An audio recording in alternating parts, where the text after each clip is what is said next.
آیت نمبر 108 قل هذه سبیلی ادعو الی اللہ علی بصیرہ انا ومن اتبعنی وسبحان اللہ وما انا من المشرکین۔ اے نبی صلی اللہ علیہ وسلم، آپ فرما دیں کہ یہ ہے میرا راستہ، ادعو الی اللہ، میں اللہ کی طرف بلاتا ہوں، علی بصیرۃ، بصیرت پر، انا ومن اتبعنی، میں اور وہ لوگ جو میری اتباع کرتے ہیں،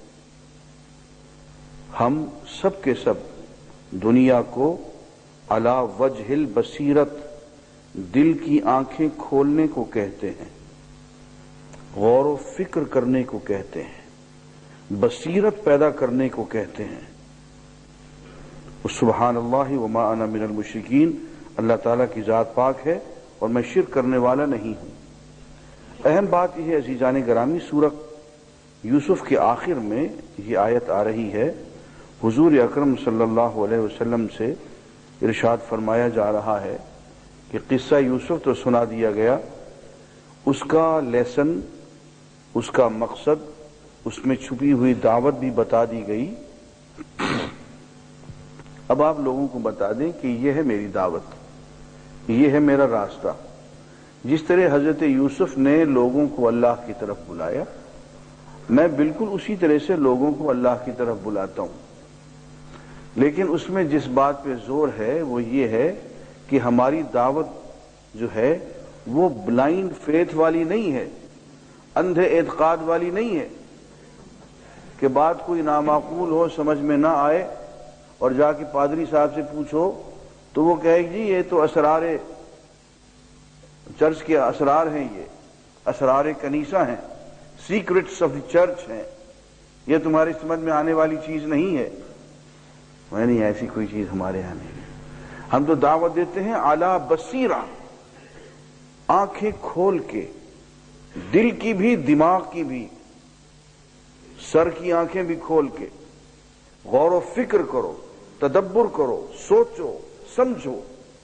اگر تمہاری بصیرت اس بات کا اقرار کرے کہ جو دعوت میں دے رہا ہوں وہی دعوت درست ہے تو اس کا اقرار کرو، ورنہ کوئی جبر نہیں ہے۔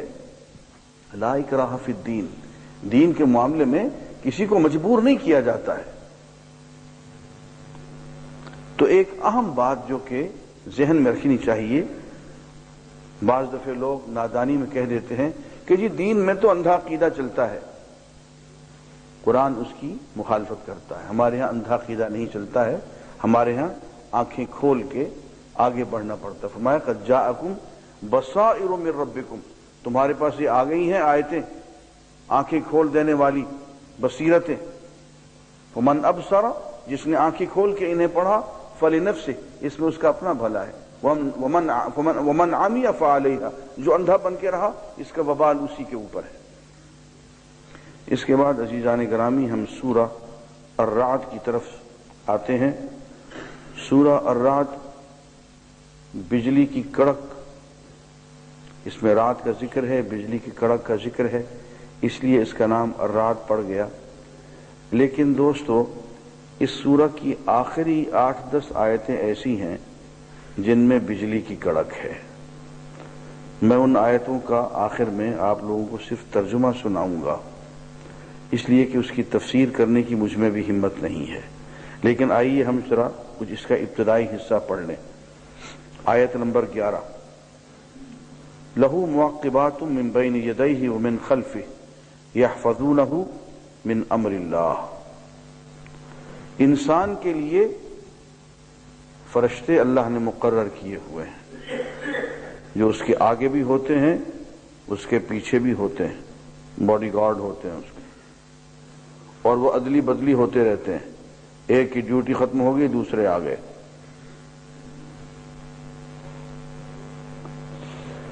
اور وہ انسان کی حفاظت کرتے ہیں اللہ کے حکم سے۔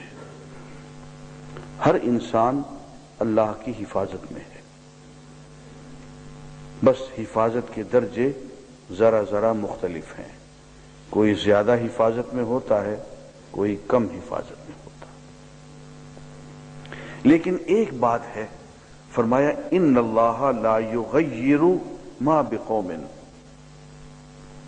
اللہ تعالیٰ کسی قوم کی حالت کو بدلتے نہیں ہیں، حفاظت کر دیتے ہیں، جس حفاظت ہوتی رہے گی، لیکن جس حال میں ایک شخص یا ایک قوم خود رہنا چاہے رہے، اس کی حالت کو ہم زبردستی نہیں بدلیں گے۔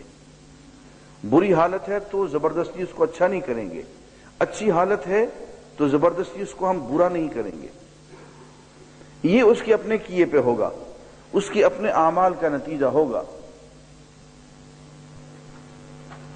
فرمایا ظہر الفساد فی البر والبحر بما کسبت ایدی الناس، خشکی میں تری میں فساد ظاہر ہو گیا، یہ انسانوں کے ہاتھ کی کمائی ہے۔ فرمایا اللہ تعالیٰ کسی قوم کی حالت کو از خود نہیں بدلتے حتی یغیروا ما بانفسہم، جب تک کہ جو ان کی حالت ہے اس کو وہ خود نہ بدل ڈالیں، اچھی سے بری، بری سے اچھی۔ یہ انسان کو اللہ تعالیٰ نے، خواہ وہ فرد ہو خواہ وہ قوم، اللہ نے اختیار دیا اپنی حالت کو بدلنے کا۔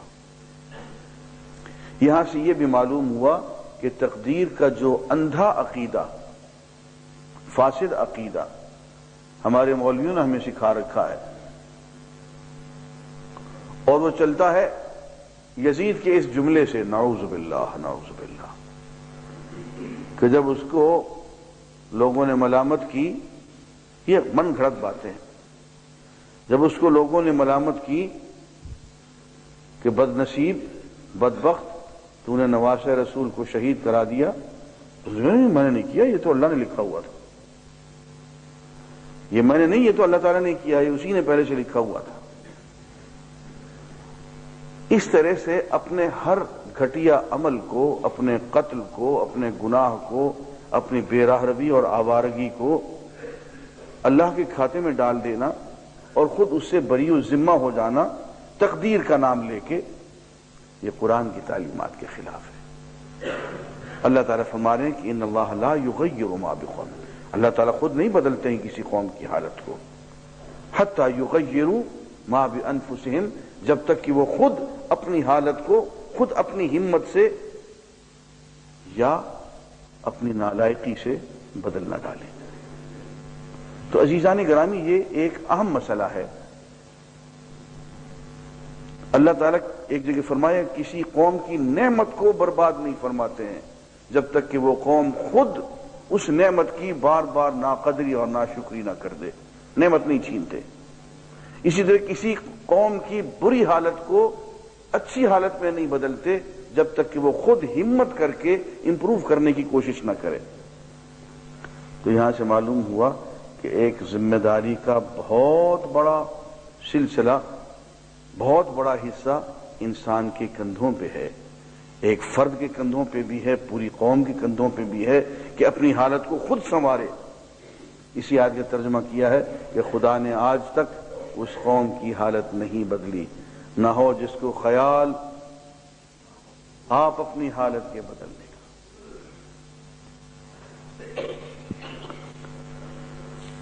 وَإِذَا أَرَادَ اللَّهُ بِقَوْمٍ سُوءًا فَلَا مَرَدَّ لَهُ، ہاں جب اللہ کسی قوم سے برائی چاہے، ان پہ عذاب کا فیصلہ لے آئے، تو پھر اس کو کوئی ٹالنے والا نہیں ہوتا۔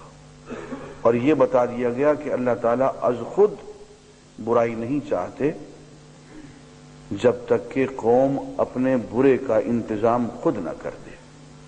جب قوم اپنی برائی خود چاہ لے، نعمت کی ناقدری کر لے، تو پھر اس کے نتیجے میں جو عذاب آتا ہے اللہ کی طرف سے، اس کو پھر ٹالنے والا کوئی نہیں ہوتا۔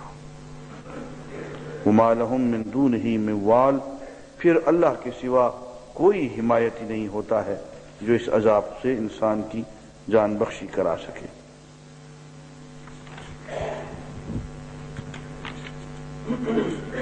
بسم اللہ بسم اللہ الرحمن الرحیم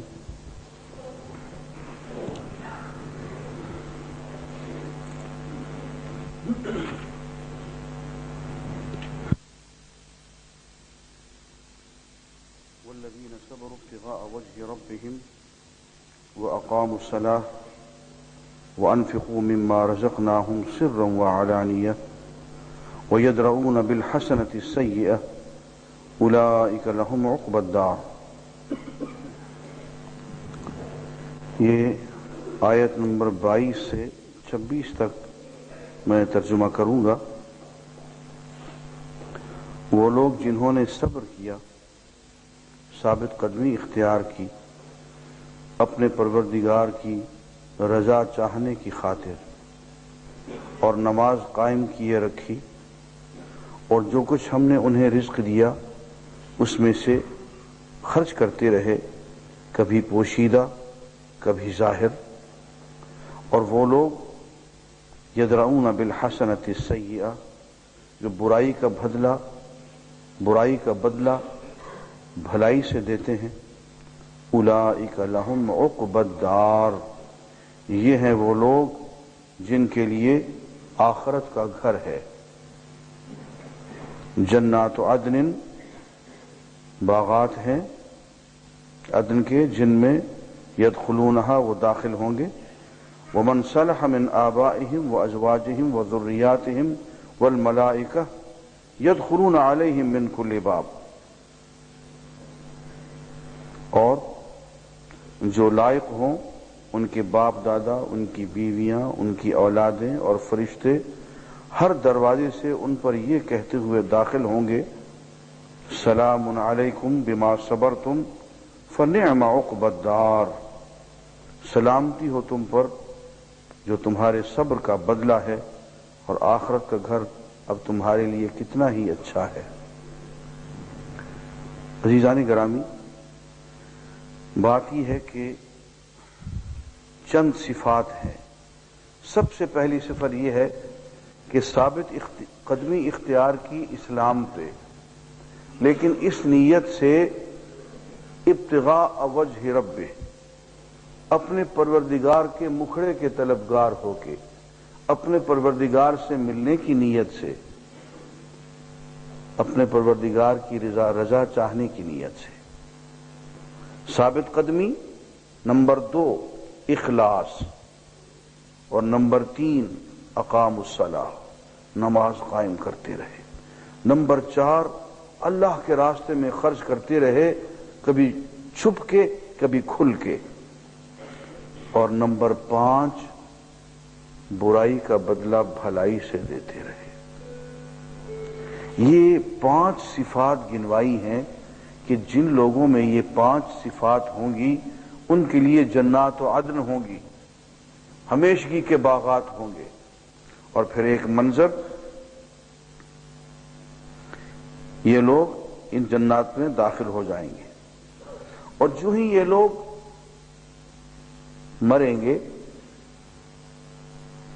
تو ان کے باپ، ان کی بیویاں، ان کی والدہ، فرشتے، ان کی اولاد جو پہلے فوت ہو چکی ہو، مختلف طرف سے ان کے پاس آئیں گے اور انہیں آ کے ملیں گے اور مبارکباد دیں گے، اور یوں کہیں گے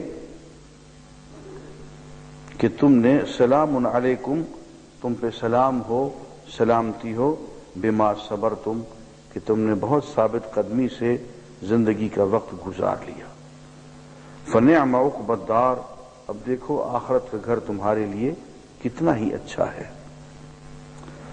حدیث میں آتا ہے کہ حضور اکرم صلی اللہ علیہ وسلم ہر سال کی ابتدا میں شہداء کی قبور پہ تشریف لے جاتے تھے، اور وہاں جا کے یہ کہا کرتے تھے، سلام علیکم بما صبرتم فنعم عقبی الدار. تم پہ سلامتی ہو، تم نے کتنی ثابت قدمی سے دین کی تبلیغ کی، حتیٰ کہ تم نے جان بھی اللہ کے راستے میں دے دی. اب تم خود دیکھ لو کتنا اچھا اللہ نے تمہیں دار آخرت عطا فرمایا ہے. اور حدیث میں یہ بھی ارشاد ہے کہ قیامت کے دن اللہ تعالیٰ بعض جلیل القدر فرشتوں کو حکم دیں گے کہ تم ہمارے بندوں کے پاس جاؤ اور ادب سے انہیں سلام کہو. تو فرشتے کہیں گے کہ اے اللہ ہم تو تیرے مقرب ہیں، اب ہم زمینی مخلوق کے پاس جا کے انہیں جا کے ہم سلام کہیں اور مبارکباد دیں؟ تو اللہ تعالیٰ فرمائیں گے ہاں، تمہیں شاید اندازہ نہیں ہے کہ انہوں نے دنیا میں دین کی خاطر اور میری خاطر کیا کیا قربانیاں کی ہیں، تم جاؤ اور انہیں سلام عرض کرو. تو فرشتے فرماتے ہیں کہ یدخلون، ایک جگہ فرمائے من کل باب، ہر دروازے سے داخل ہوں گے، اور پتہ نہیں جنت کے کتنے دروازے ہوں گے، اور آ کے ان لوگوں کو سلام عرض کریں گے، مبارکباد عرض کریں گے، خوش آمدید کہیں گے، اور پھر کہ سلام علیکم بما صبرتم فنعم عقبی الدار. اور آگے فرمایا والذین ینقضون عہد اللہ من بعد میثاقہ، جو لوگ اللہ سے پختہ عہد کرنے کے بعد وہ عہد توڑ دیتے ہیں، وَيَقْطَعُونَ مَا أَمَرَ اللَّهُ بِهِ أَن يُوصَلَ، اور اللہ نے جسے جوڑنے کا حکم دیا ہے اسے توڑ دیتے ہیں. اللہ نے صلہ رحمی کا حکم دیا، ایک دوسرے سے نیکی کا حکم دیا، پیار کا حکم دیا، توڑتے ہیں، اس کو کاٹتے ہیں. وَيُفْسِدُونَ فِي الْأَرْضِ، زمین میں فساد کرتے ہیں. اولئک لہم اللعنۃ ولہم سوء الدار، ان کے لیے اللہ کی طرف سے لعنت ہے اور بہت ہی برا ٹھکانہ ہے. اللہ یبسط الرزق لمن یشاء ویقدر، اللہ جسے چاہتا ہے کھول کے رزق عطا کرتا ہے، جس کو چاہتا ہے نپتولا رزق عطا کرتا ہے. وفرحوا بالحیات الدنیا، یہ لوگ دنیا کی زندگی پہ مست ہو کے رہ گئے. وما الحیات الدنیا فی الآخرۃ الا متاع، اور دنیا کی زندگی آخرت کے مقابلے میں کچھ نہیں مگر یہ کہ ایک حقیر سا سرمایہ ہے.